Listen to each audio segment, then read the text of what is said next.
Hi, I'm the Astro Chap and welcome back to my channel. Thanks for joining me. In today's video I'm going to be shooting another nebula target which is in the constellation Orion, and that target is the Horsehead Nebula. So the Horsehead Nebula is an emission nebula. It's primarily made up of ionized hydrogen, so it has a very prominent red hue to it.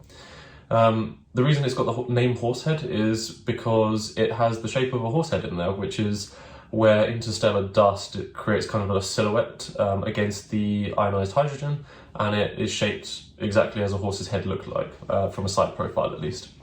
So my plan is to shoot that tonight, and what I will do is I'm going to frame it up so that I can get the Flame Nebula, which sits adjacent to it, all in a single image, and that should be possible with the telescope that I'm working with, which has got a focal length with the reducer on it of about 450 millimeters. So that's the plan. What I'm going to do is I'm going to shoot 3-minute subs, which I think will be enough to gather a decent amount of data, but not over like blow out the image too much, because there are some very bright stars in there, so I'm conscious of that.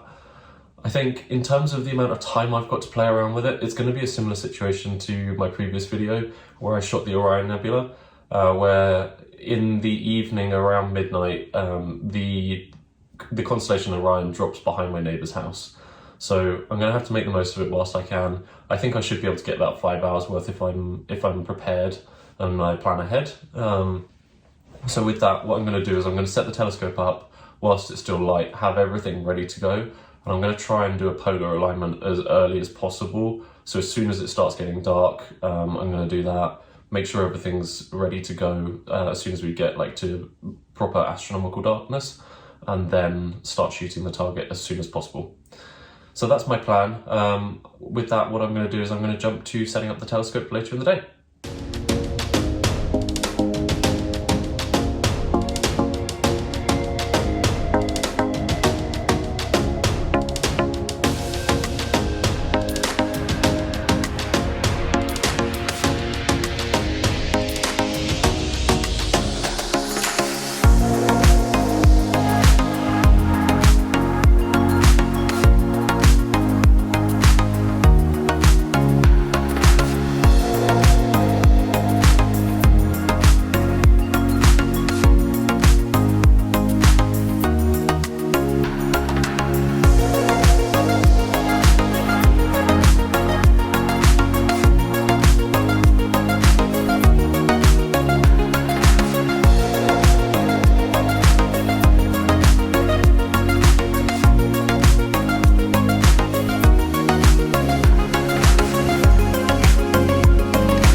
So I've just put the telescope out and I've managed to balance it, get everything set up and do a quick polar alignment, and it all looks good. So I slewed the telescope across to the target and it is already shooting, so I'm capturing 3-minute sub exposures, and I think I should be able to get roughly the 5 hours that I was originally hoping for.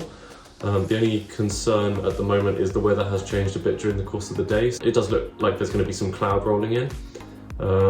But it seems to be pretty intermittent, and it looks like it's going to be high cloud as well, so I'm hoping that it won't impact the images too much. It might just wash them out a little bit, so we'll see. But worst case scenario, I'll filter out the bad subs when I pull everything into PixInsight, and just keep whatever's the best quality, and hopefully I'll be able to generate a respectable image off the back of it.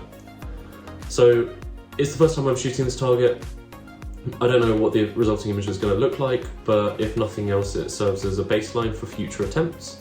And I think with anything in astrophotography, it's always a bit of a minefield. You never quite know what you're going to run into, whether it's back focus issues or weather or guiding or anything else. So I think it's a tricky hobby, and you keep learning every time you go and put the telescope outside. With that, if you've also enjoyed the video and you like the channel, then please consider subscribing and give this video a like as well. It really does make a big difference and I really do appreciate it. Otherwise, here is the final image, and hopefully see you in the next video. Thanks for watching.